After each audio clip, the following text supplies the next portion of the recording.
Voilà, le webinaire est maintenant diffusé à tous les participants. Donc, je vais souhaiter la bienvenue à l'ensemble des personnes présentes. Vous voyez en face de vous deux personnes qui vont faire l'animation et je vais immédiatement laisser la parole pour un petit tour de table. Et donc, dans le petit tour de table, je deviens muet et je laisse le micro à ma collègue Bénédicte Audin. Bonjour, merci de faire ce webinaire sur le ressenti des soignants français et allemands pendant la crise sanitaire ou après la crise sanitaire, j'espère. Moi, je suis donc médecin hospitalier au CHU de Nantes et je travaille aussi dans un hôpital au nord de Nantes, à 1 heure de route, un hôpital plus en zone rurale. Voilà, j'ai la chance aussi d'être une adhérente à la Maison de l'Europe et maintenant d'être trésorière du Mouvement européen 44. Voilà. Merci Bénédicte, qui effectivement a été à l'initiative de l'organisation de ce webinaire. Et je vais laisser la parole à Christophe Arend qui va nous dire qui il est devant ce magnifique drapeau européen. Bonjour encore une fois à toutes et tous. Alors voilà, je m'appelle Christophe Arend. Je suis papa de 2 enfants d'abord et chirurgien dentiste de formation avec un exercice qui a été, si je puis m'exprimer ainsi, exhaustif. J'ai exercé en cabinet libéral que j'ai créé, j'ai exercé en milieu hospitalier, j'ai exercé en centre de recherche contre le cancer et j'ai été 7 années enseignant-chercheur au CHU de Nancy. J'ai depuis 3 années la fonction, par la profession, la fonction de député de la 6e circonscription de la Moselle, Forbach, circonscription frontalière de l'Allemagne. Je suis un Européen convaincu et j'ancre une grande partie de mon activité parlementaire sur le renforcement de la coopération franco-allemande transversale, toujours dans un esprit d'intégration européenne. Je suis à l'origine de 2 résolutions communes Assemblée nationale Bundestag, à l'origine du traité d'Aix-la-Chapelle, de l'Assemblée parlementaire franco-allemande, du comité de coopération transfrontalière et j'intégrerai dès la semaine prochaine le comité de direction du Forum d'avenir franco-allemand, dont le secrétariat sera assuré par France Stratégie, directement rattaché à Matignon, et en Allemagne, l'IASS du professeur Patricia Nantz. Bon, merci beaucoup. Vous avez une superbe carte de visite et qui nous intéresse particulièrement, évidemment, pour la thématique d'aujourd'hui. Et vous nous avez facilité aussi un certain nombre de contacts. Donc, je vais laisser la parole à Stéphane Watremez qui va nous parler de lui en quelques minutes, si vous voulez bien. Docteur Stéphane Watremez, merci de me laisser me présenter. Moi, je suis un médecin cardiologue interventionnel, c'est-à-dire je travaille dans des salles de cathétérisme. Je travaille dans un grand centre cardiologique avec aussi une chirurgie cardiaque qui se situe à Veuklingen en Sarre, c'est très proche de Saarbrück et c'est tout aussi proche de la frontière avec la France. J'ai un cursus, si vous voulez, bilingue. J'ai fait mes études en Allemagne et aussi en France et j'ai aussi fait un cursus de ma spécialisation en partie en France, en Alsace. Notamment, j'ai passé 2 ans à Mulhouse et à côté de Mulhouse, un des grands centres du Covid. Et je suis maintenant, depuis presque une dizaine d'années, le responsable pour notre coopération transfrontalière. Et on a depuis 6 ans un projet de coopération accordé par l'Agence régionale de santé de la France qui nous permet d'accueillir des patients avec un infarctus du myocarde, patients français venant de la région transfrontalière pour les accueillir et soigner dans notre service de cardiologie ici à Veuklingen en Allemagne. C'est pourquoi on est toujours intéressé d'avoir des échanges transfrontaliers et c'est pour ça, pour nous aussi, c'est une belle expérience de participer à ce webinaire. Bon, merci beaucoup. Vous êtes effectivement là aussi un très bel exemple de de personnes en action et dans l'action de la coopération franco-allemande qui est vraiment dans votre pain quotidien. Bon, le docteur Cloto va nous rejoindre. Peut-être je laisse Bénédicte en dire quelques mots. Oui.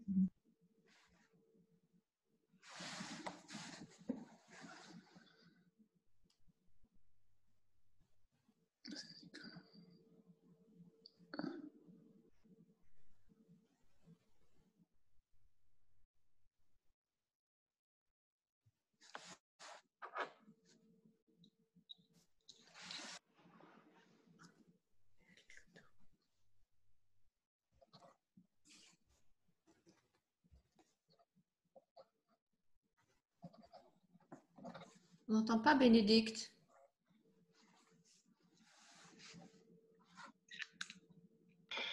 Donc, ma collègue docteur Cloto est donc en auditrice, elle n'est pas en orateur, il y a un petit problème technique, elle va nous rejoindre, j'imagine. Donc, ma collègue est médecin généraliste, elle travaille pendant 1 an au CHU de Nantes, dans le service d'endocrinologie avec les diabétiques, en complément de formation. Elle vient du Mans où elle va retourner après cette année au CHU de Nantes. Une partie de son service a été transformée pour accueillir des patients atteints de la maladie Covid.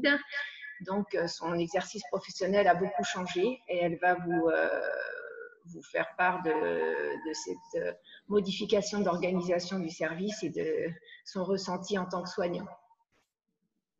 Bon, merci beaucoup, en espérant qu'elle arrive à se connecter en tant que conférencière. Ça faisait partie des petits mystères de Zoom qu'effectivement une intervenante ne peut… Dans notre cas de figure, nous avons privilégié les questions écrites et donc avec les questions écrites, nous savons comment faire, mais nous n'avons pas prévu de laisser la parole a priori aux différents intervenants, sauf si Margot est assez maligne pour nous faciliter les choses encore. Mais je vais laisser la parole en introduction à Heike Bornhold-Fried, avec laquelle j'ai eu plaisir aussi à bavarder, et ça m'a permis d'apprendre plus sur ce qui se fait à la ville de Saarbrücken. Heike, voulez-vous nous dire qui vous êtes et ce que vous faites à Saarbrücken? Oui, bonjour à tous. Je profite de l'occasion de saluer également les amis et les participants nantais à ce webinaire. C'est un grand plaisir d'être invitée aujourd'hui. Je travaille pendant 37 ans pour le jumelage, non seulement entre Nantes et Saarbrücken, nous sommes jumelés depuis 50 ans, c'est un vieux couple, mais toujours très dynamique et orienté aux défis actuels européens. Nous avons aussi le jumelage avec Tbilissi et depuis 23 ans, je m'occupe également de la coopération transfrontalière, un domaine très, très intéressant, avec grands défis. Chaque jour, il y a de nouvelles choses à régler. Et c'est pour moi vraiment l'Europe au quotidien dans notre région frontalière qui regroupe plus de 800 000 habitants d'ici, côté français et allemand. Et nous sommes un vrai bassin de vie commun avec des interdépendances multiples.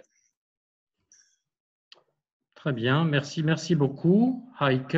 Et nous allons continuer. Je vois que Madame Cloto s'est connectée. Alors si vous pouvez, avec un micro actif, nous dire quelques mots sur qui vous êtes, en vous remerciant de trouver le temps, dans votre emploi du temps, de se joindre à nous. Bonjour, vous m'entendez? Oui, bon, sachant que Bénédicte a déjà fait votre présentation un petit peu, mais enfin, on n'est jamais mieux servi que par soi-même. Donc effectivement, donc je suis médecin, je travaille en fait au Mans et en fait cette année c'était une année un peu exceptionnelle pour moi puisque je venais me former en endocrinologie dans le service du professeur Chailloux qui maintenant a été remplacé par le professeur Adjadj dans le service d'endocrinologie et donc je suis sur Nantes depuis janvier 2020. Je suis également, parce que je crois que ça a été précisé par un de mes confrères, je suis également maman de 4 enfants et mon mari est également médecin généraliste. Donc le Covid, nous l'avons vécu de 2 façons différentes. Mon mari en tant que médecin libéral et moi en tant que médecin hospitalier, avec effectivement la particularité que mon service d'endocrinologie de cette année a été totalement en fait mis à disposition pour la prise en charge en fait des patients atteints du Covid dans la filière gériatrie en fait. Donc, en fait, lorsque le Covid a touché la France, je me suis portée volontaire, en fait, pour être en renfort dans l'équipe de gériatrie. Et donc, j'ai été pendant 3 semaines dans un service de gériatrie à orientation Covid. Bon, ben, merci. Votre témoignage nous intéressera parce que vous êtes effectivement là, typiquement au cœur de la crise sanitaire vue de Nantes. Et quelques mots, Anne Plot, en tant que présidente de la Maison de l'Europe, et puis nous allons démarrer pour de bon. Merci. Je voudrais saluer tous les participants, ceux qui sont présents et puis ceux qui nous écoutent. Je suis très heureuse que la Maison de l'Europe ait été sollicitée par l'un de ses membres, le mouvement européen, pour organiser cette rencontre. Pour ma part, je suis germaniste de formation, professeur d'allemand pendant une dizaine d'années, et puis ensuite j'ai travaillé sur la thématique en collectivité des jumelages et des coopérations. Donc c'est un plaisir ce soir que ce temps soit consacré au jumelage. La Maison de l'Europe à Nantes, je crois que Heike, vous l'avez visitée lorsque nous étions encore en travaux, je me souviens vous avoir salué. L'une des 37 maisons de l'Europe au plan national.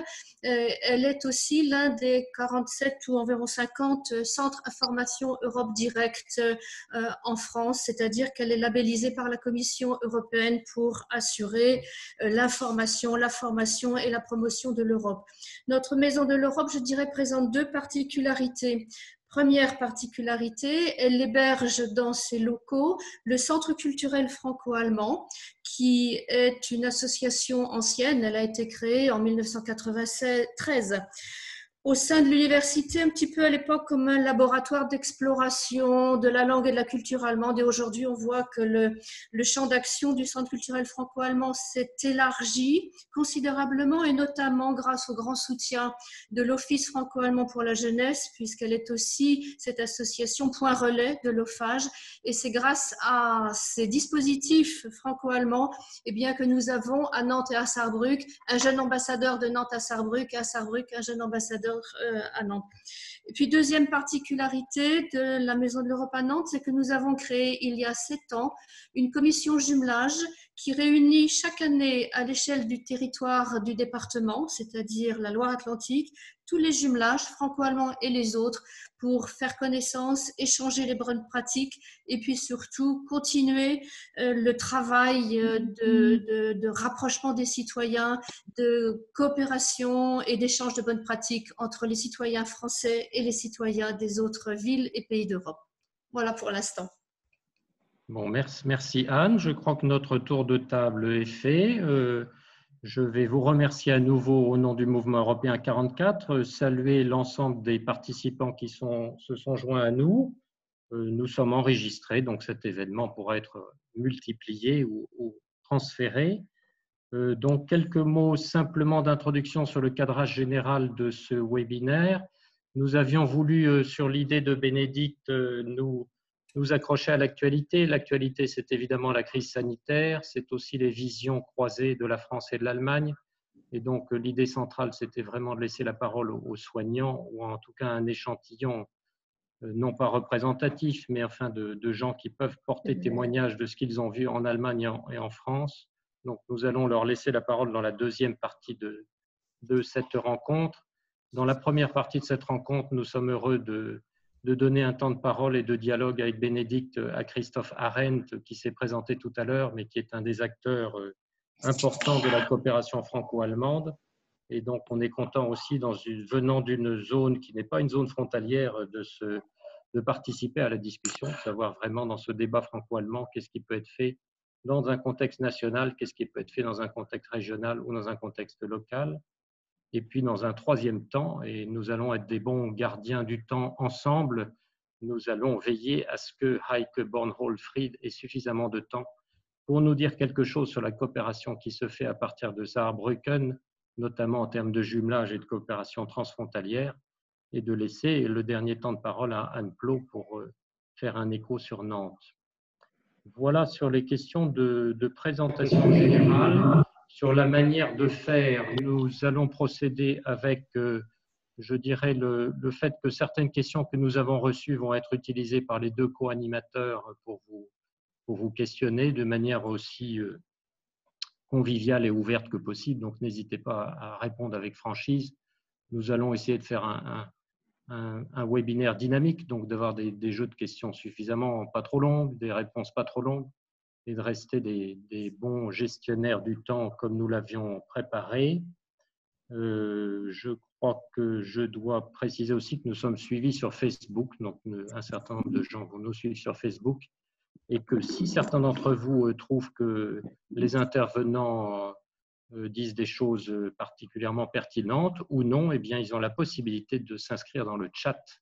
Et le chat, nous allons essayer de le surveiller de façon aussi, et je crois que les intervenants en ont lecture, donc pour voir un petit peu aussi immédiatement à chaud comment vos prises de position sont reçues par nos participants. Voilà, alors je ne vais pas être plus long dans les remerciements. La première séquence, qui est de 15-20 minutes, va être faite par ma collègue Bénédicte. Je vais couper mon micro et elle va être en dialogue avec Christophe Arendt qui va tout nous dire sur ce qu'il faut espérer en termes de coopération franco-allemande aujourd'hui et demain. Monsieur le député, bonjour. Vous êtes vous-même ancien soignant, dentiste de formation. Vous êtes, comme vous me l'avez dit par téléphone, très concerné par l'offre de soins de vous administrer la meilleure possible. Nous avons reçu plusieurs questions de nos auditeurs sur l'épidémie de coronavirus elle-même et puis sur la gestion de chaque côté de la frontière. Pouvez-vous nous en dire plus sur les difficultés que vous avez rencontrées depuis le mois de mars? Quel est votre rôle en tant que député dans la gestion de cette crise? Puis après, je continuerai avec des questions un peu plus ciblées. Voilà, je remets mon micro en route. Ma chère consoeur, puisque vous m'apostrophez par monsieur le député, donc j'ai effectivement cette double casquette d'ancien soignant qui aujourd'hui s'est retrouvé aux affaires durant une crise sanitaire. Sur l'offre de soins, ma foi, dans le département de la Moselle, qui aujourd'hui est celui qui a la plus forte mortalité dans ce qui nous est arrivé, nous avons subi un déficit majeur de lits en unité de réanimation. Pour être totalement pragmatique, aujourd'hui, si je prends 3 circonscriptions législatives sur la frontière qui font aux alentours de 350 000 habitants, je dispose de 16 lits de réanimation, dans ce que l'on appelle un service de réanimation, et autant de lits en unité de soins continus. On est en dessous de la moyenne de la région, de la grande région ou même de la moyenne nationale. À partir de là, il faut affronter.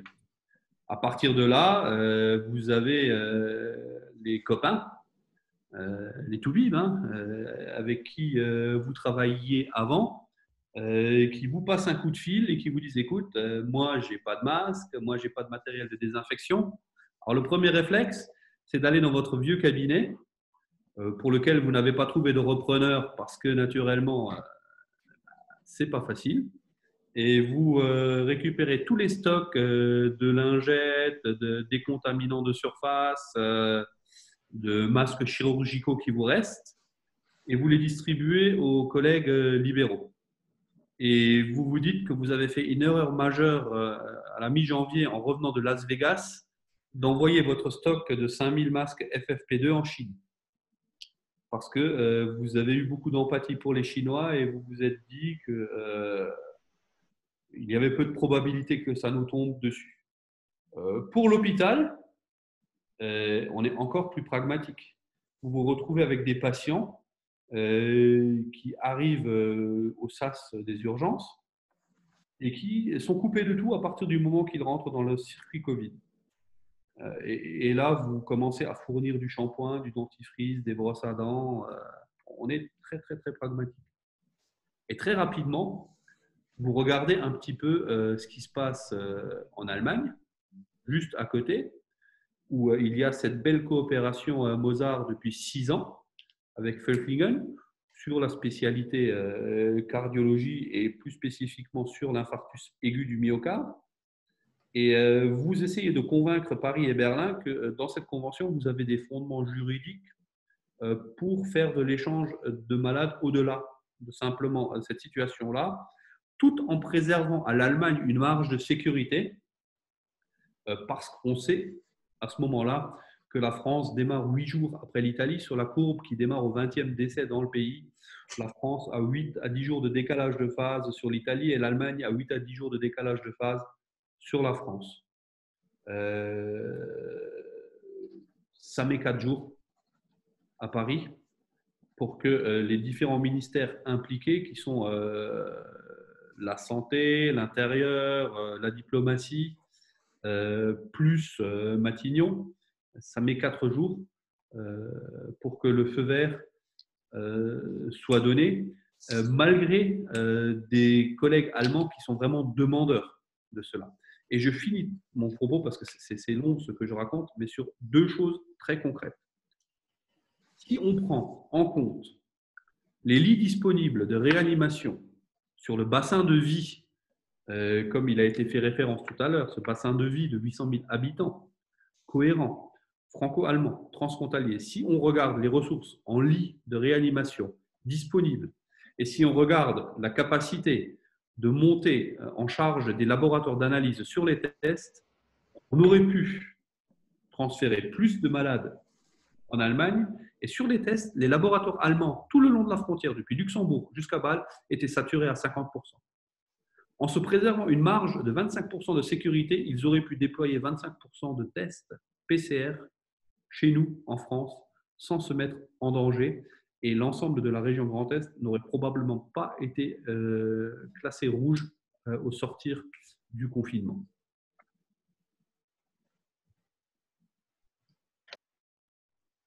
Merci, c'est difficile à entendre, mais bon. Si une deuxième vague de coronavirus arrivait, je pense que les choses seraient différentes. On a appris des choses. Pensez-vous que l'expérience fait que des nouvelles collaborations peuvent naître plus spontanément? Et puis maintenant, effectivement, on s'est équipé en matériel.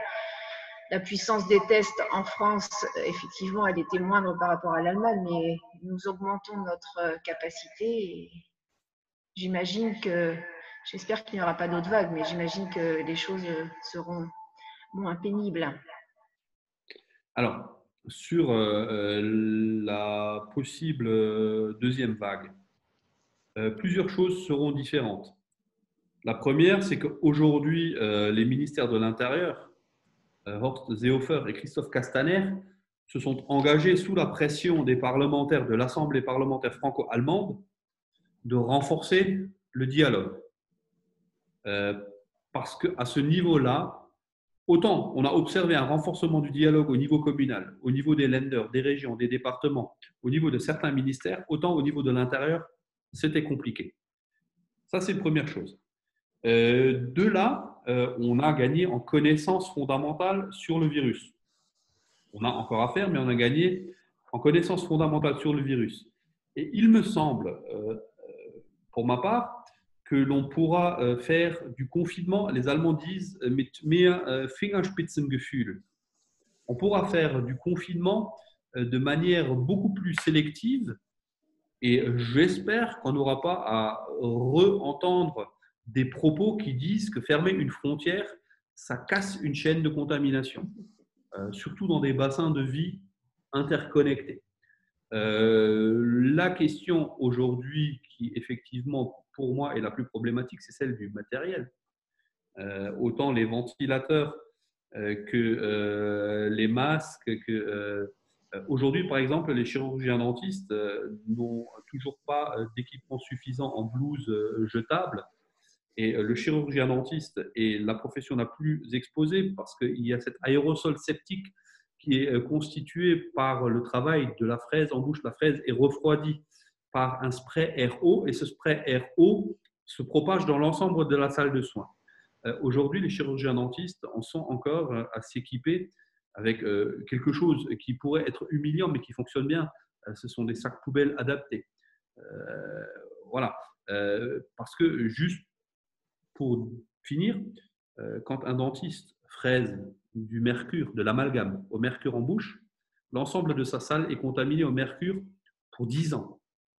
Donc, lorsqu'un dentiste travaille sur un patient qui a du Covid dans la salive, l'ensemble de la pièce est contaminé et nécessite des procédures aujourd'hui particulières. Donc, sur l'aspect matériel, sur l'aspect montée en puissance des tests, j'ose espérer que s'il y avait à refaire face à une deuxième vague liée au virus proprement parlé, on puisse mettre très rapidement en commun les moyens, et pas seulement entre Français et Allemands, mais au niveau de l'Europe tout entière, et que l'on fasse écho à cette initiative Macron-Merkel de travailler à une souveraineté franco-allemande sanitaire. Oui, d'accord. Nous espérons tous ces mesures. L'Allemagne est reconnue pour sa puissance industrielle dans le domaine des appareils médicaux, les respirateurs dragueurs, les machines de dialyse, les machines de chirurgie cardiaque. Je m'éloigne un petit peu du sujet brûlant de la pandémie, mais est-ce que vous pensez que les jeunes Français peuvent aller se former en Allemagne pour avoir un secteur, en tout cas développer leurs compétences avec l'industrie allemande de tout ce matériel médical? Voilà, c'est une sorte de coopération des jeunes entre eux. C'est la clé et la réponse, elle va être très rapide. Nous avons Airbus qui a un modèle d'exception de coopération européenne. Créons un Airbus de la santé. Aujourd'hui, la question, ce n'est pas de dire dans la relocalisation industrielle pour assurer notre souveraineté, de mettre la France en concurrence avec l'Allemagne ou l'Allemagne avec la Pologne. La question est de dire que les 27 pays européens aujourd'hui se mettent en concurrence avec les États-Unis et la Chine.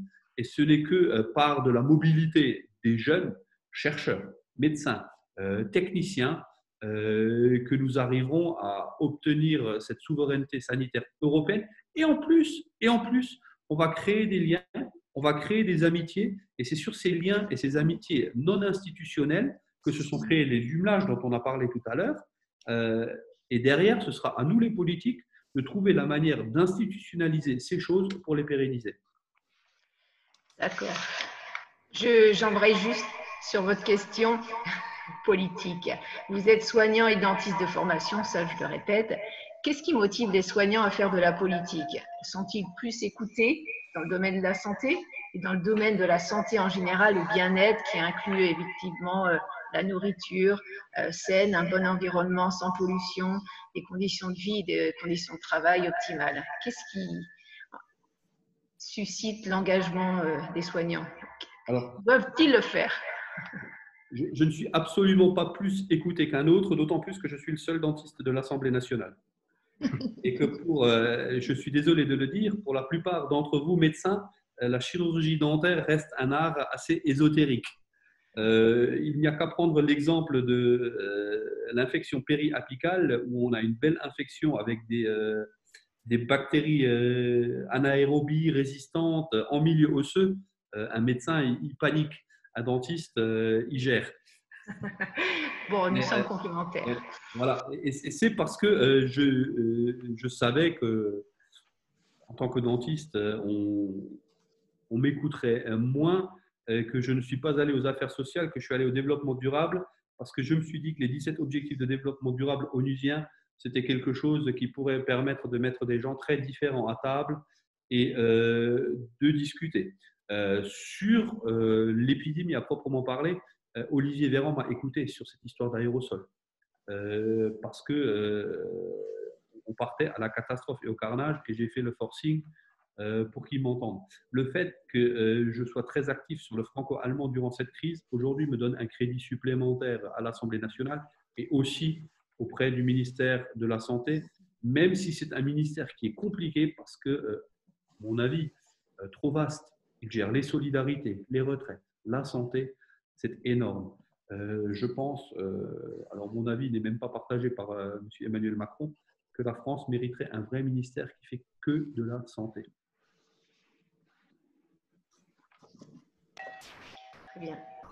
Tu reprends. Oui, je reprends. Écoutez, merci Monsieur Arène pour votre franchise, parce que c'est agréable d'avoir un parlementaire qui parle avec autant de franchise. Et je ne suis pas, en fait, aujourd'hui là pour faire ce qui gangrène notre pays. Ce qui gangrène notre pays, ce sont des hauts responsables de la fonction publique d'État qui rendent des notes aseptisées où on a l'impression que si dans la note sont dites des vérités qui font mal, ils mettent en péril leur carrière. C'est le débat que j'ai eu avec M. Delannoy, directeur de l'ARS Grand Est, qui d'ailleurs a laissé sa tête sur cette crise. Je suis partisan, moi, d'un dialogue de vérité parce que je pense, et je le pensais déjà en tant que thérapeute, que si je veux que le patient guérisse, il faut au minimum qu'il ait compris où je veux l'emmener et il faut qu'il adhère à ce plan de traitement. Et je pense qu'en politique, c'est pareil. On vient nous voir avec des problèmes, on peut comparer ça à une maladie. Derrière, nous proposons des solutions qu'on appelle des lois, mais il faut aussi savoir évaluer à un an la loi si elle a résolu le problème ou pas. Parce que le médicament, quand il n'est pas efficace, le médecin ne s'entête pas, il revoit son plan de traitement. Bon, écoutez, merci pour ces paroles effectivement empreintes de franchise et elles vont me faciliter la liaison avec Stéphane Watremesse pour revenir du côté allemand parce que nous avons entendu la parole d'un dentiste reconverti en homme politique. Nous allons entendre la parole d'un soignant qui nous a expliqué déjà tout à l'heure en introduction qui il était, mais je pense que votre témoignage va nous intéresser en expliquant comment est-ce qu'on peut s'investir et comment vous êtes investi au cœur de la crise sanitaire à Völklingen. Je vous laisse la parole pour témoigner et puis je vous relancerai, je dirais, dans les 10 minutes qui sont à notre disposition. Merci. Alors, comme pour chacun qui a vécu cette crise Covid, il faut dire, peu importe si on est soignant ou politicien ou citoyen ou ouvrier, c'était une crise qu'on n'a jamais connue. C'était une première fois. Maintenant, moi, si vous voulez, j'ai vécu les deux côtés de la crise Covid, le côté français et le côté allemand. Je peux dire que, en fait, en Allemagne, si on veut, on a plus ou moins été épargné de cette grande crise Covid. En Allemagne, on parle actuellement toujours de la peur de la deuxième vague, mais dans les hôpitaux, à vrai dire, on n'a pas vu vraiment de grosses vagues Covid. Comme Christophe Arendt, que je remercie beaucoup pour son soutien politique de notre projet, l'a déjà dit, en fait, on avait la grande chance en Allemagne qu'on était décalé. La phase du Covid était décalée, je dirais peut-être même de 15 jours par rapport à la France. Du coup, lors des mesures de confinement, des mesures drastiques qui ont été prises pour diminuer la contamination, l'activité de la maladie en Allemagne n'était pas très grande. On n'avait pas beaucoup de cas malades, très peu de cas sévèrement malades nécessitant la réanimation, Covid positif. En France, c'était différent. Moi, j'ai travaillé pendant 2 ans au début de ma carrière professionnelle dans l'Alsace, le grand spot de Mulhouse. C'était complètement différent. Là, les capacités de prise en charge, notamment prise en charge en réanimation, étaient complètement dépassées. Et vous avez pu organiser en France en étant déjà complètement débordé et sans les moyens nécessaires pour prendre les mesures nécessaires. En Allemagne, déjà depuis le tout début, c'était mi-mars en Allemagne chez nous, là où ça faisait déjà un mois que la maladie est là. On avait annulé tout le programme dans toutes les spécialités, c'est-à-dire les hôpitaux en Allemagne ont été vidés parce que chaque geste aussi, moi je travaille en cardiologie, chaque cathétérisme cardiaque programmé a été annulé ou reporté. Même les urgences cardiologiques, c'est quelque chose qu'on a vu aussi dans d'autres spécialités, dans d'autres domaines de médecine. Même les urgences cardiaques avaient diminué et du coup, c'est un peu paradoxal. Les hôpitaux en Allemagne ont eu moins de travail pendant la phase Covid. La grande vague Covid pour laquelle on était vraiment très, très bien préparé, Völklingen, comme aussi l'hôpital de Saarbrück et aussi le CHU de Homburg en Sarre, ils sont devenus des centres Covid. Ils ont très élargi leur capacité de lit pour lit d'unité de surveillance et aussi lit de réanimation.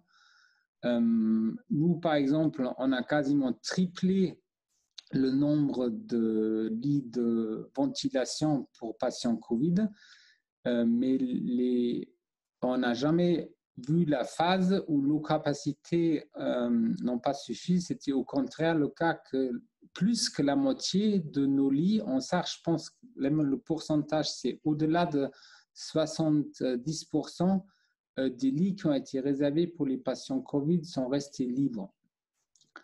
Dans la phase où, en Moselle, vraiment la région transfrontalière, il y avait cette grande vague de patients. En Allemagne, par contre, on a beaucoup craint que la vague, elle va venir aussi en Sarre, avec la même force. C'est-à-dire, on a fait beaucoup de choses pour être prêt pour soigner les patients allemands. Et c'est pourquoi aussi il y avait une prudence en prenant des patients de la France.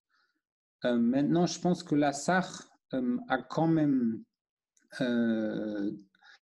aussi aidé. Il y avait quand même une solidarité, une volonté du personnel soignant et aussi politique d'aider. Et je ne connais pas les chiffres officiels. Si vous voulez, je connais les chiffres du quotidien. Et je pense qu'il y a 25 ou une trentaine de patients qui ont pu être transférés de la Moselle en Sarre. Nous, à Völklingen, on avait accueilli 6 patients des hôpitaux de Metz, de Forbach et de Sarreguemines. Dans le moment où on voyait qu'en Allemagne, la grande vague, elle ne va pas avoir lieu, en fait, la vague en France était déjà passée aussi. Et les hôpitaux français se sont préparés tellement que nous, on avait proposé de prendre plus de patients, mais pour les centres, par exemple, le CHU de Nancy, aussi hôpital Mercy à Metz, c'était plus nécessaire de transférer encore plus de patients. Bon, effectivement, vous décrivez bien une situation à chaud que vous avez menée le mieux possible. Est-ce que vous pouvez nous expliquer un petit peu plus pour nos amis nantais la réalité des frontières? Parce que ceux d'entre nous qui habitons ou avons habité dans les régions frontalières le comprennent bien, mais peut-être de souligner vraiment dans le déroulement des faits ce qui s'est passé. La frontière a fermé, elle a fermé de manière assez brutale. Elle est actuellement, est-ce qu'elle est rouverte? Est-ce que la coopération est possible? C'est bien que vous parlez aussi de cela. Heureusement, la frontière maintenant, elle est à nouveau ouverte. Le passage dans les deux sens, c'est sans problème. Par contre, la fermeture de la frontière, là, je peux parler comme citoyen, comme Européen, comme Christophe Arend aussi. Je peux dire que j'ai beaucoup regretté la façon comment l'État allemand a fermé cette frontière. C'était une décision qui a été prise très, très rapidement et vue par moi et pas d'autres aussi sans être coordonnée avec l'État français. Et il y a vraiment beaucoup d'échanges dans notre région transfrontalière. Il y a beaucoup aussi dans les hôpitaux personnels français qui travaillent en SAR. Et heureusement, parce qu'on en a besoin. Et même les transferts, même les trajets pour son travail étaient rendus difficiles. Il y avait même le problème que des patients soignés habituellement par des médecins en Allemagne, patients résidant en France, mais sécurité sociale et lieu de travail en Allemagne, même ces gens-là, ils ont eu des difficultés à voir leur médecin traitant faire une consultation pour un problème de santé en Allemagne. De ce côté-là, je pense que dans le détail, on aurait pu faire mieux et ça a été un peu mal vécu par beaucoup de Français et ça, je regrette.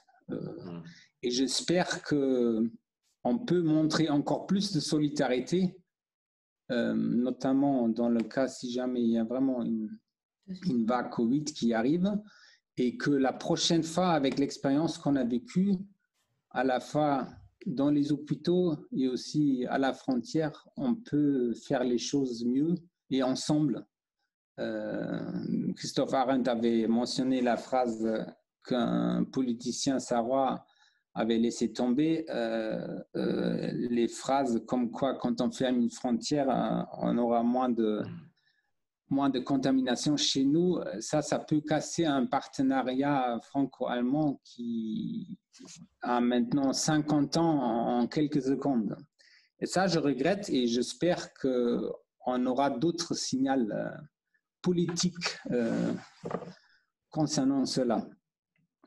Bon, mais merci pour votre témoignage. Je vais vous faire une dernière question avec peut-être une réponse un tout petit peu plus courte pour bien gérer notre temps, pour vous permettre de valoriser vos projets. Donc, cette cardiologie dans la zone frontalière, nous en avons parlé tout à l'heure. Moi qui suis un Européen convaincu, je pensais évidemment au magnifique exemple d'hôpital en Cerdagne qui est construit sur la frontière pyrénéenne entre la France et l'Allemagne. Et en Europe, si on fait le tour d'Europe, on trouvera des exemples remarquables de coopération dans le domaine de la santé.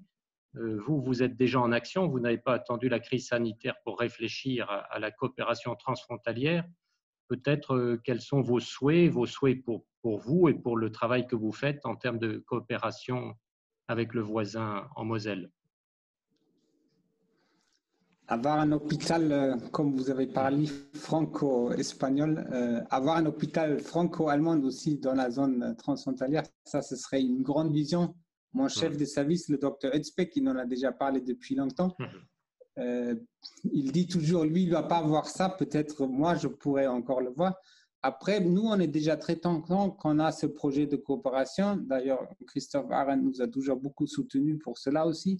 Il y a quand même une grande volonté politique et peut-être maintenant il y a une poussée dans ce sens, vraiment que dans le sanitaire, en fait, dans des zones comme nous on en a une entre la Moselle et la Sarre, on peut faire les choses mieux en travaillant ensemble, en rassemblant les forces, le personnel des deux côtés de la frontière pour rendre une meilleure qualité de soins pour les patients, pour faire de cela un atout aussi pour notre région.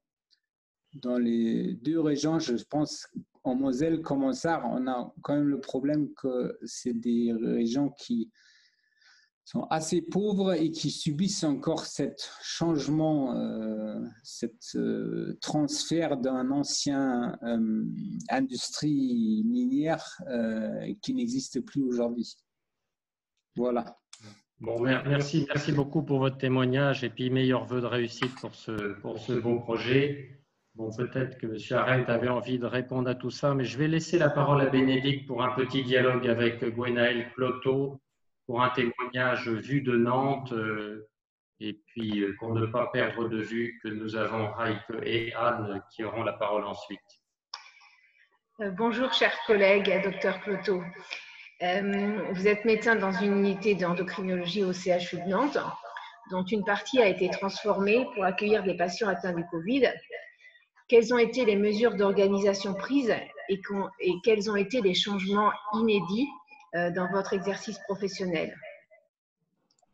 Bonjour, merci de me laisser la parole. Donc en fait, effectivement, déjà, ça a été la création d'un service, parce que ce n'était pas un service qui était dédié pour la prise en charge des patients Covid.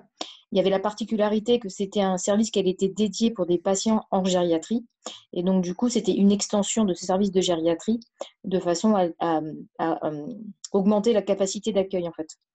L'autre particularité, c'est que du coup, ça a été une construction d'un service avec un personnel qui n'était pas du tout dédié à la prise en charge des patients âgés et avec que des gens volontaires et qui n'avaient pas forcément les compétences. Mais en tout cas, le fait d'être volontaire, ça a créé des liens avec une grande solidarité au sein de l'équipe. Donc ça, c'était vraiment un point fort, en fait. Après, la difficulté, c'est que ce n'était pas que des gens qui souffraient qui étaient atteints par le Covid, c'était aussi des patients âgés. Et donc, avec des particularités qu'on a ressenties tout de suite et qui avaient été annoncées par le professeur de Decker, qui est le chef de service de gériatrie, qu'il y avait 25% de décès. Donc, on a eu 5 morts dès la première semaine, on en a quasiment un par jour. Que c'était souvent des patients qui étaient non réanimatoires. Donc, quand on écoutait les informations, on parlait beaucoup de la réanimation, mais au départ, très peu des patients de gériatrie. Et c'est souvent en fait des patients du coup qui sont morts dans le service et dans des conditions qui étaient un peu différentes, puisque du coup, effectivement, on savait très bien que quand ils commençaient à être en détresse respiratoire, on les accompagnait jusqu'au bout et pas forcément en étant dans une prise en charge, on va dire, un peu plus musclée. Donc ça, c'était ce qui était difficile, c'est ce qui a été un peu difficile et qui a été un peu inédit. C'est-à-dire qu'en tant que soignant, même si on sait qu'on doit être confronté à la mort, ça a été notre quotidien. L'autre chose aussi, c'est que pour rebondir un peu sur ce qui a été dit, c'est-à-dire que je m'aperçois que ce qui est inconnu fait toujours peur, avec des réactions un petit peu primaires, entre guillemets, comme la fermeture des frontières. Et en fait, le Covid, on ne connaît pas et ça a fait peur. Et il y avait quand les patients décédaient, c'était des conditions très particulières aussi, notamment sur le fait que le corps, on ne pouvait le voir que 4 heures, ce qui ne permettait pas forcément à la famille de venir. Le Covid faisait peur aussi à l'entourage, donc on a aussi des patients qui sont morts seuls, qui n'ont pas pu être accompagnés par leur famille. Et moi, ma première patiente qui est décédée, les 2 filles venaient de perdre leur père en février, donc ça faisait un 2e décès dans l'année, avec des conditions complètement différentes, une difficulté à faire le deuil comme elles le souhaitaient, puisque du coup, la cérémonie n'était pas du tout dans les mêmes conditions. Et ça aussi, ça a rajouté quelque chose, je trouve, à la prise en charge de ces patients, en fait. Donc, c'était assez dur, je trouve, et en même temps, un très grand élan de solidarité entre soignants qui sont venus et qui ont proposé leur aide, même s'ils n'avaient pas forcément de compétences en gériatrie. Moi, la première, puisque ce n'est pas ma spécialité, ce n'est pas la raison pour laquelle je suis venue sur Nantes, et qui a montré aussi que dans l'adversité, en fait, il pouvait y avoir des liens qui se créaient, qui étaient assez forts dans une équipe soignante, en fait. Voilà. Justement, Jean Breil, avez-vous travaillé avec d'autres soignants ou d'autres acteurs, tels que des acteurs privés, parce que c'est une question des auditeurs, et avec des soignants ou des professionnels avec qui vous n'aviez pas l'habitude de travailler? Donc, à votre avis, des coopérations nouvelles ont-elles été créées? Par exemple, on avait un infirmier qui venait du privé et qui finalement avait été mis en stand-by, entre guillemets, parce qu'effectivement, on voit bien pendant la période du Covid qu'il y a beaucoup d'activités qui ont été mises en arrêt pour pouvoir en fait anticiper au cas de vague aussi importante que celle a été dans le Grand Est. Et donc du coup, qui est venu dans le public et probablement d'ailleurs qui va rester dans le public. Et donc du coup, effectivement, avec là, il n'y avait pas tellement de frontières privées-publiques. Les gens venaient et ils étaient acceptés de tous bords à partir du moment où ils étaient soignants et dans la volonté d'être aidants pour la prise en charge de ces patients. D'accord, très bien. Et vous-même, en tant que soignant, vous êtes-vous senti en danger au niveau de la charge de travail, de la peur de ne pas suffisamment maîtriser l'épidémie? Alors, la peur, on l'a toujours dans la mesure où c'était pas ma spécialité, la gériatrie. Donc, on se dit toujours, est-ce que je serai à même de prendre en charge bien ces patients? On a eu la chance aussi d'être accompagné aussi par des confrères gériatres, donc on n'était pas tout seul. Donc finalement, la peur est assez vite retombée, je trouve. Et puis, ça m'a permis de découvrir une spécialité que je ne connais pas. Et puis, avec des patients qui… Alors, parce que ça, c'est aussi une particularité de la gériatrie, c'est que le tableau est tellement atypique. Donc, en fait, on avait beaucoup de patients qui ne venaient pas forcément pour des signes respiratoires, un trouble digestif, une confusion. À partir du moment où une personne âgée, dans cette période-là, ils nous étaient facilement adressés. Et en fait, on a fait des très belles prises en charge avec des diagnostics qui n'étaient pas du tout des Covid et peut-être des gens qu'on a pu sauver d'autres choses parce que justement, la prise en charge était vraiment optimale, en fait. Oui, très bien, très bien. Votre exercice professionnel va-t-il être différent après cette pandémie? Est-ce que j'imagine, vous avez été dans le service clinique, mais peut-être après, la téléconsultation s'est beaucoup développée pour certains soignants vis-à-vis de leurs patients. Pensez-vous que vous allez faire plus de téléconsultation? Alors, du coup, la téléconsultation, donc je vous rappelle la spécialité dans laquelle je travaille, c'est l'endocrinologie. Donc, les patients que je prends en charge qui sont soit diabétiques ou soit souffrant d'obésité étaient les premiers concernés justement par le Covid avec quand même des facteurs de risque de faire des formes graves. Donc, la téléconsultation, c'est ce qu'on a mis au devant très rapidement. Ça m'a permis de voir qu'il y avait des choses possibles en téléconsultation et en même temps que tout n'était pas possible en téléconsultation. Et que c'est difficile, en fait, on fait beaucoup en matière de l'éducation thérapeutique. La faire en téléconsultation, c'est quand même quelque chose de compliqué. Et pour moi, c'est quand même aussi quelque chose d'important. Je pense que le lien social par téléphone, c'est pas forcément l'idéal. Donc, ça a montré aussi ses limites, en fait. Donc, quelque chose qui pouvait effectivement rentrer dans la prise en charge et faire partie de l'arsenal thérapeutique, mais le tout téléconsultation, je ne suis pas sûre que ça soit la bonne alternative. Bon, je vais reprendre la main en vous remerciant pour ce témoignage qui nous montre aussi que dans la crise sanitaire, on a tous été confrontés de près ou de loin. Bon, c'est vrai que les actualités françaises avaient tendance à mettre l'accent sur le Grand Est ou la région parisienne ou les relations avec l'Allemagne, mais il y a des choses à dire aussi en région nantaise, malheureusement, et on n'est pas à l'abri de la suite. Donc, nous comptons et l'élan de solidarité avec les soignants mérite d'être maintenu dans la durée. Alors, ceci m'amène à la troisième partie de notre entretien, c'est-à-dire qu'évidemment, en crise sanitaire, on pense aux soignants, ça va de soi. On pense aussi aux politiques ou aux décideurs, mais on a besoin aussi des collectivités territoriales et de la société civile dans son ensemble. Et donc, à partir du moment où on préparait ce webinaire, on est tombé assez vite sur le fait que Nantes n'est pas loin de l'Allemagne. La preuve, c'est qu'il y a un jumelage Saarbrücken-Nantes et qui a toute son histoire. Et puis Anne Plot l'a raconté et elle connaît l'histoire. Et Heike Bornholfried connaît aussi l'histoire. Et donc, je vais donner la parole à Heike qui va nous parler de sa vision de Saarbrücken. Bon, vous avez la possibilité, bien sûr, d'élaborer un petit peu à partir des témoignages que vous avez entendus en disant, vu de votre positionnement à la ville, qu'est-ce que ça vous inspire? Et puis, nous allons essayer de nous focaliser dans les 10 minutes qui viennent sur les deux sujets d'intérêt commun qui sont en l'occurrence la coopération transfrontalière et la question des jumelages. Et puis, en commençant par la coopération transfrontalière, peut-être en insistant sur ce qui vous paraît important et qui peut-être n'a pas été dit jusqu'à présent par nos intervenants. Merci, Heike. Oui, merci Olivier. Oui, les collègues, M. Watermes et Christophe Arendt, ont déjà évoqué beaucoup sur le plan sanitaire. Il y a une coopération étroite qui doit être améliorée. Notre région transfrontalière, je l'ai dit tout à l'heure, 800 000 habitants environ, est touchée à des interdépendances énormes dans tous les domaines de la vie quotidienne, soit des interdépendances sociales, financières, commerciales, économiques, la profession professionnelle, il y a scolaire. Il y a donc, on ne voit plus la frontière et on a un bassin de vie commun. Donc, vous imaginez qu'on était bien choqués quand la frontière était fermée. 35 ans après Schengen, c'était inadmissible, choquant. Ça a déchiré notre région en deux et a paralysé une partie de la vie, notamment pour le personnel soignant, les travailleurs frontaliers qui franchissent la frontière tous les jours pour travailler des deux côtés de la frontière. Et avec les passages nous avons 35 passages en SAR de frontières, avec les frontières fermées, vraiment bloquées, on n'a jamais vu ça.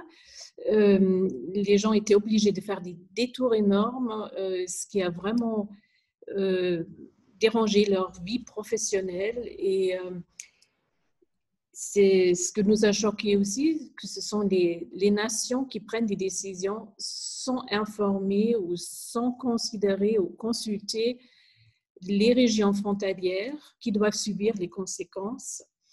Et un des leçons qu'on va tirer de cette crise, c'est vraiment une concertation à l'heure avec les voisins des deux côtés de la frontière, les collectivités concernées dans la région frontalière par Paris et Berlin.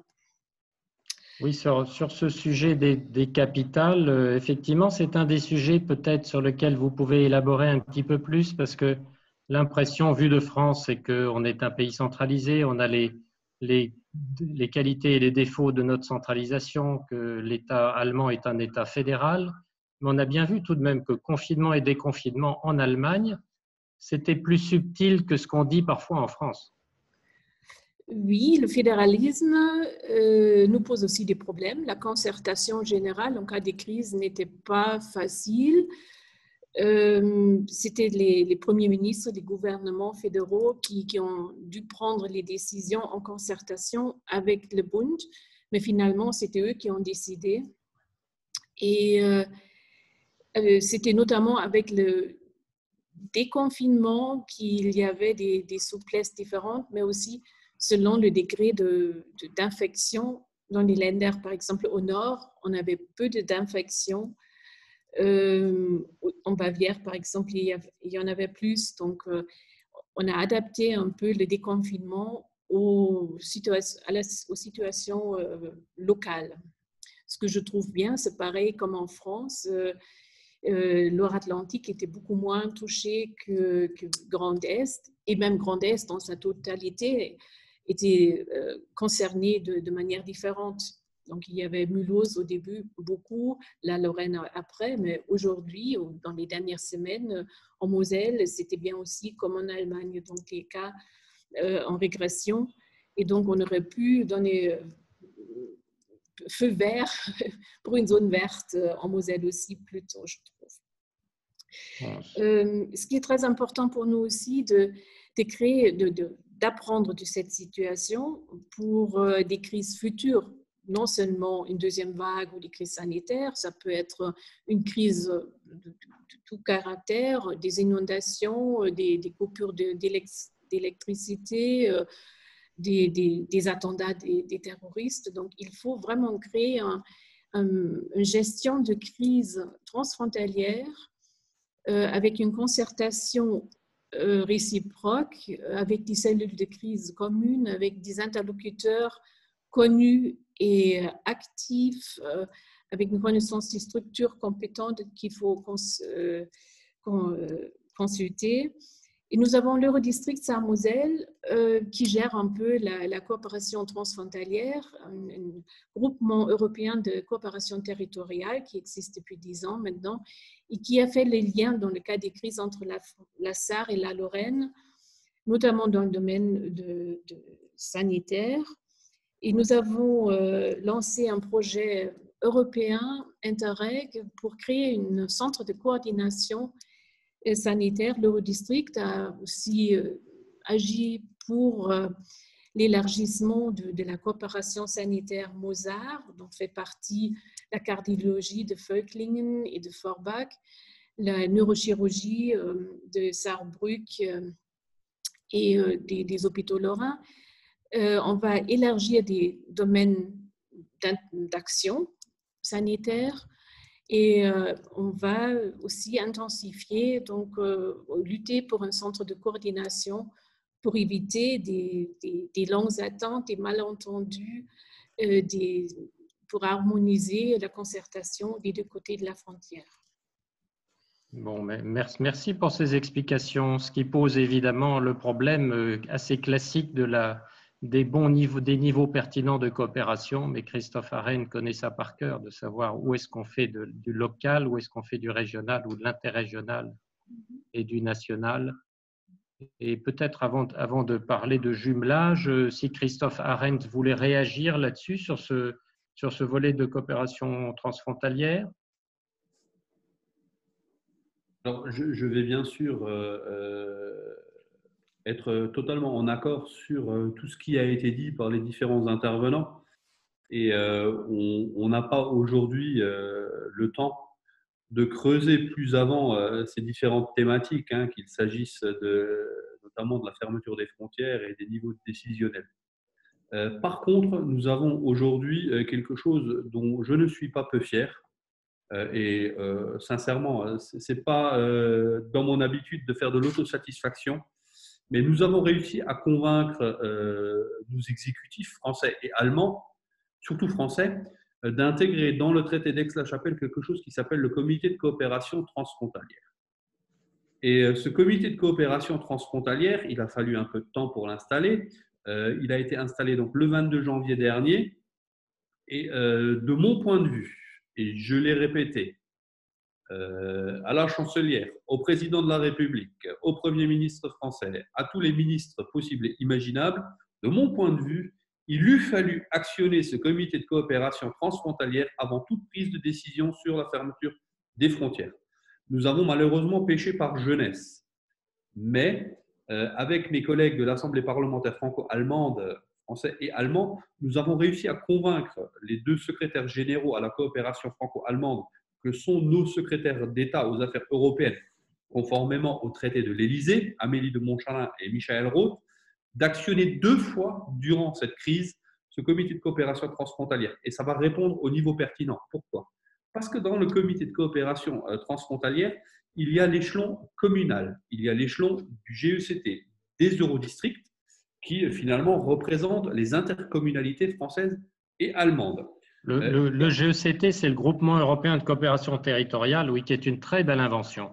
Voilà, qui chez moi s'appelle l'Eurodistrict Sarre-Moselle, mais qui peut très bien être Strasbourg-Ortenau ou Pamina sur le franco-allemand.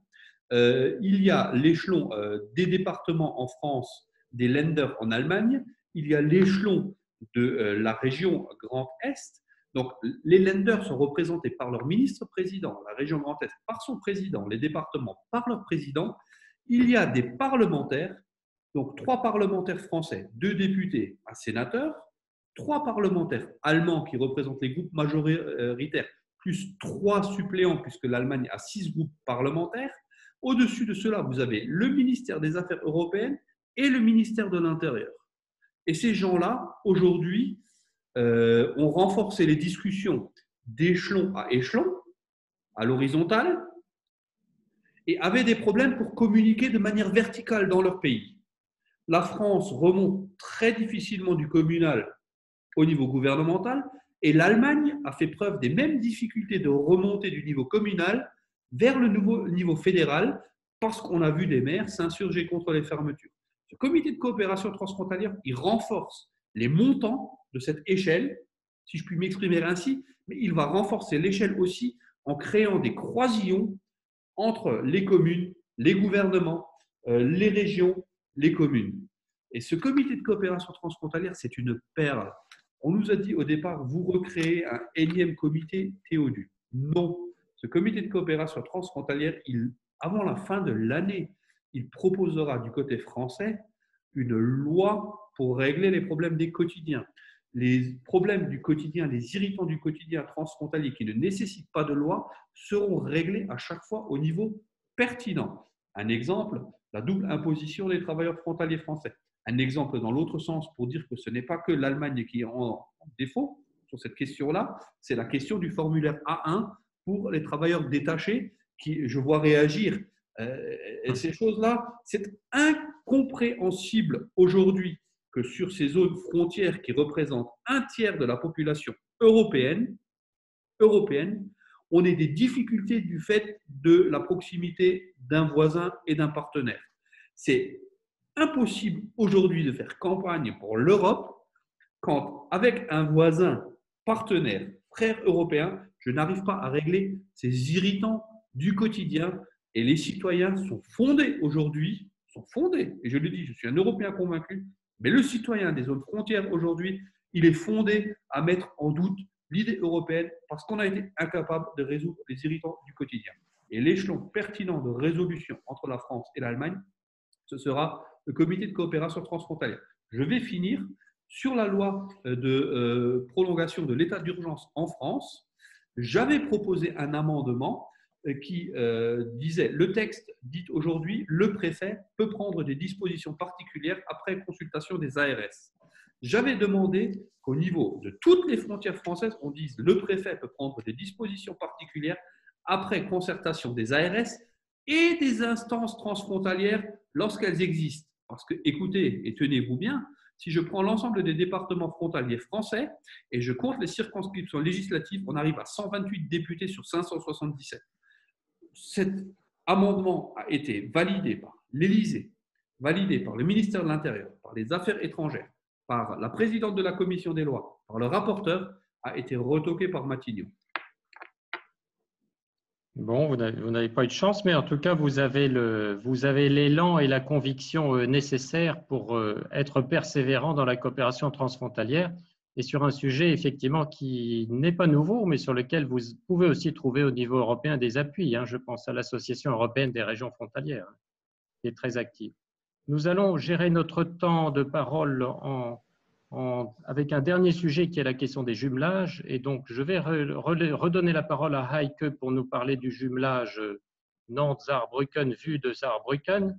Et ceci nous facilitera la liaison avec Anne Plot qui pourra devenir notre dernière intervenante dans ce webinaire et parler de la vision nantaise de ce qui pourrait être fait dans l'avenir aussi avec l'Allemagne, en particulier avec Saarbrücken.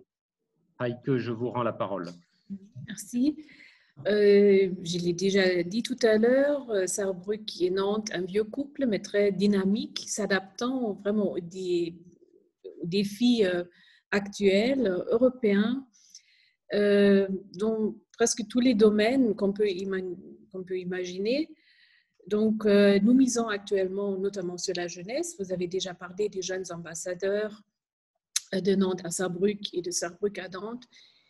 C'est vraiment un projet qui nous tient tous à cœur, avec des jeunes gens qui passent un an dans la ville jumelle, qui organisent des projets selon leur goût, selon leurs idées, des rencontres avec des jeunes, parfois des jeunes aussi un peu défavorisés, qui n'ont pas facilement accès au pays du voisin, pour augmenter leur mobilité, pour les rendre curieuses de découvrir le pays voisin et d'entrer sur le plan européen. Et il y a beaucoup de possibilités et des moyens d'organiser des projets communs entre des jeunes. On a parlé des jeunes médecins.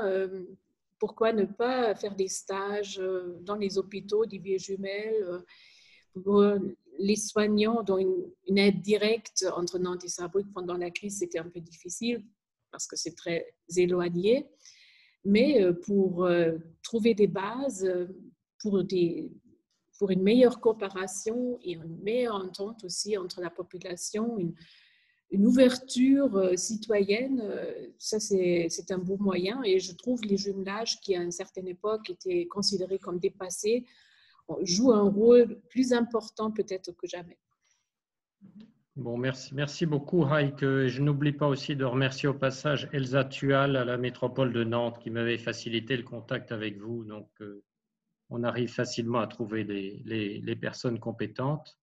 Et avec ces éléments-là, je vais rendre la parole à Bénédicte pour un dernier court dialogue avec Anne Plot qui va nous donner son point de vue de présidente de la Maison de l'Europe et sur sa vision des choses par rapport au jumelage et tout ce que nous pourrions faire ensemble à partir de Nantes à l'avenir de manière active en essayant de tirer profit de cette crise sanitaire et de ne pas la voir uniquement comme une calamité. Anne, le jumelage Nantes-Saarbrücken évolue au cours du temps en fonction de ses membres qui les nourrissent. Pour vous qui connaissez bien le jumelage, qu'apporte un jumelage voyage par le jumelage, comparé à un voyage européen classique pour les jeunes.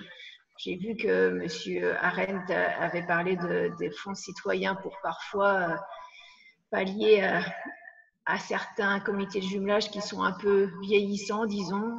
Voilà, comment verriez-vous une dynamique pour des jumelages plus vivants, incluant les jeunes? Et puis peut-être une question sur les Erasmus. Pourquoi pas développer un peu plus ces Erasmus de la santé qui pourraient donner une situation, enfin, qui pourraient renforcer la citoyenneté européenne des soignants, des soignés, et voilà, et favoriser plus de coopération aussi. Et la réserve sanitaire derrière, enfin, au niveau européen, qui peut jaillir en tout cas. Merci Anne. Merci Bénédicte. Je voudrais pour commencer reprendre un propos du docteur Cloteau. Vous avez dit que le Covid nous a fait peur parce qu'on ne connaissait pas cette maladie, et je crois que l'on a peur de ce que l'on ne connaît pas. Et cela vaut pour les citoyens européens entre eux. On a peur de ce que l'on ne connaît pas. Donc les jumelages permettent justement d'aller à la découverte de l'autre et de vaincre, de dépasser ses peurs pour apprendre à se connaître, apprendre à travailler ensemble ensuite, à s'apprécier pour pouvoir travailler ensemble. Ça, c'est une première chose que m'inspire le lien entre ce que l'on a dit précédemment et puis la notion de jumelage, aller vers l'altérité, vers l'autre en confiance. Seconde chose, le jumelage est un dispositif ancien. Il a été créé au lendemain du dernier conflit mondial pour rapprocher les Français et les Allemands, et puis progressivement pour contribuer à la construction de l'Europe.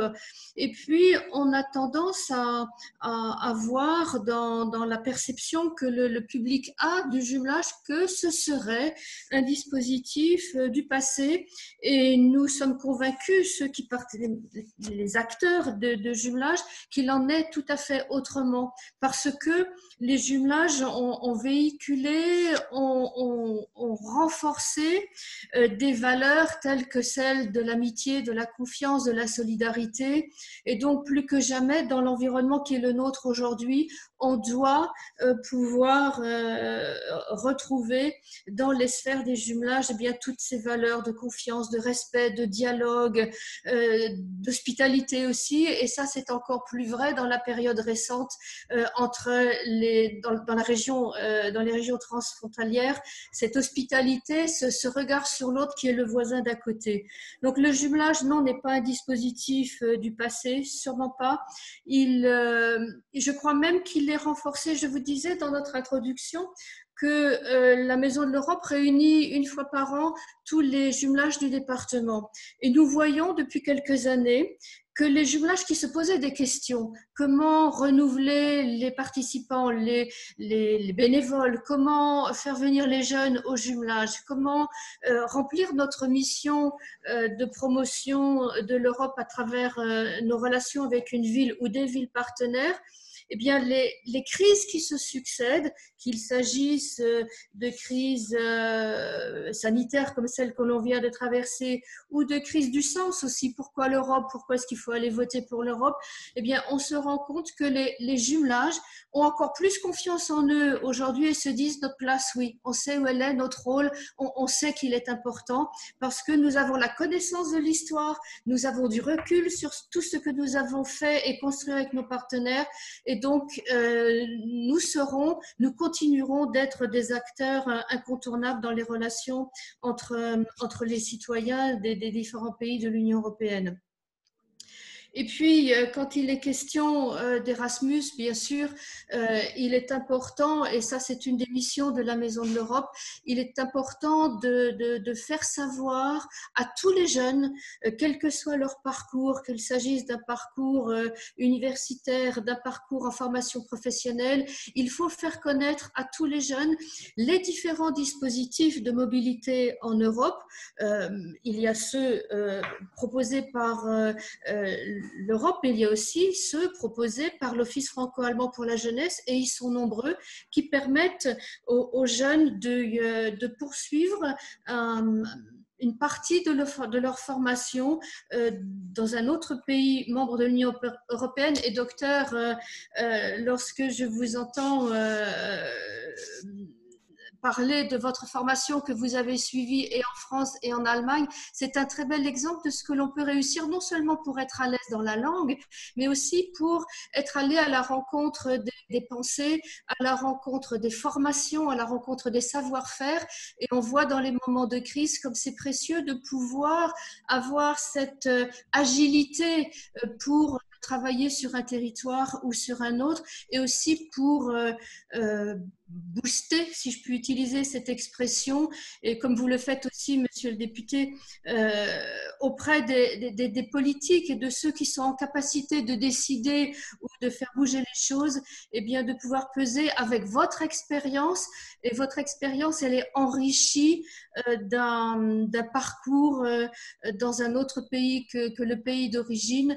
Donc oui, il faut unir nos forces pour promouvoir Erasmus+, l'étendre le plus possible à tous les parcours de formation, et surtout le faire savoir aux jeunes pour qu'ils puissent aller en confiance dans un autre pays, et si possible, lorsque c'est le cas, dans la ville jumelée, pour pouvoir étudier, travailler et découvrir une autre façon de vivre chez le voisin européen.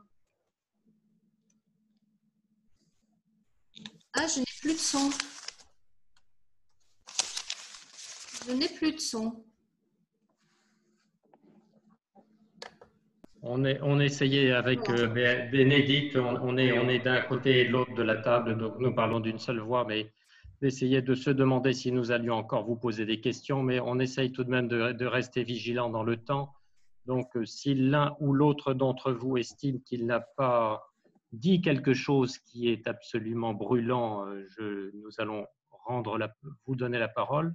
Ce que je peux ajouter peut-être, si vous me le permettez, c'est que nous parlons du jumelage Nantes-Saarbrück comme un pilier de la relation entre la France et l'Allemagne.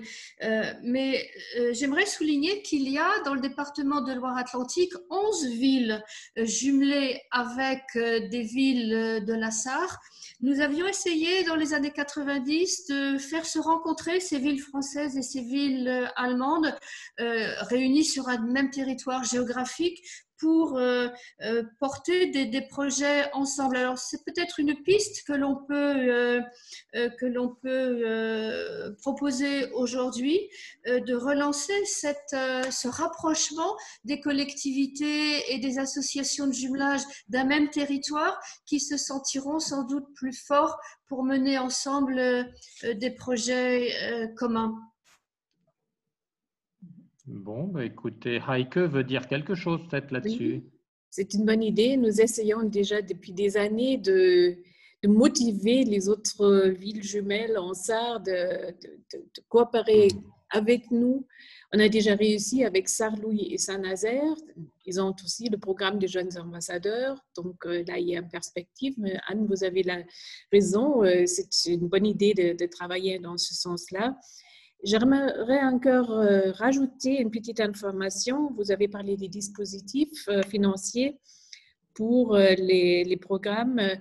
Ils viennent de sortir le Fonds de citoyens franco-allemands, un résultat aussi du traité d'Aix-la-Chapelle qui subventionne des projets différents pour des associations, pour des collectivités, dans beaucoup de domaines.